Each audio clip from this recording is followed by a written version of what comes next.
Salutare lume, eu sunt Calum007 și astăzi vă voi arăta cum să vă instalați Optifine de la Fine. Ok, pentru prima și prima oară o să vă lăs un link, arată cam așa. Dați în jos pentru 1.7.2 sau ce vreți voi.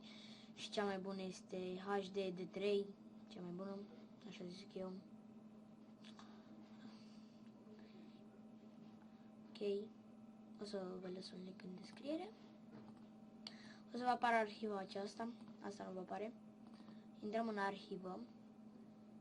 Sper că aveți arhivă, cred că cam toate calculatoarele ar trebui să aibă o arhivă.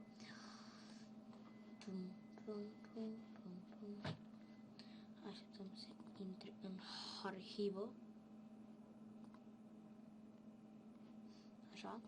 Și pe ce intră, luăm acest folder. Dacă vedeți ceva. Scuzați. Așa. Luăm acest folder și îl punem pe desktop. De-aia nu-l pun, pentru că îl am. Bun. Apoi putem să o băgăm aici, nu ne mai trebuie. Dar dacă vreți să o trimiteți prietenilor, în fine, intrăm în run sau dacă aveți Windows 7, vă scrie aici, caută programe. Scriem așa, procent care se face Shift și 5, app data și încă un procent, Enter. Intrăm în .minecraft. Intrăm în .minecraft, în versions,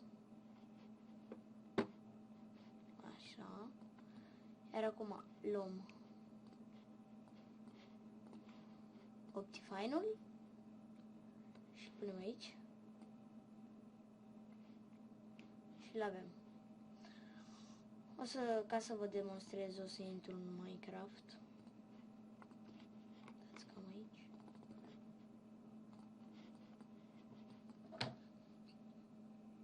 Se încarcă. Vedem că a intrat în două. Am ieșit din nou și scriem numele vostru sau depinde ce launcher aveți. Edit profile. Și vedem că avem, ne alegem profilul și vedem release 1.7.2 Optifine HD de 3. Select profile, play și să vă demonstrez.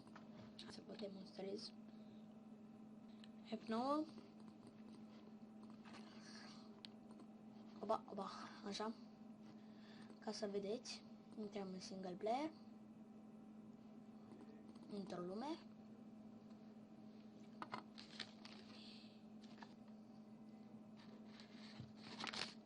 După cum vedeți, sunt în lume. Dacă apăsăm câte L, vedem îndepărtare. Am lag că n-am intrat cu Nvidia și cu Task Manager. Deci apăsăm Control, se vede. Dar partea nașpa este că când alergăm nu putem să apăsăm pe Ctrl să sprintăm și trebuie să apăsăm de 2 ori W ca să sprintăm. Păi cam atât cu episodul de astăzi. Dacă ți-a plăcut, nu uita de like, share, subscribe. Până data viitoare am fost Calum. Pa, pa!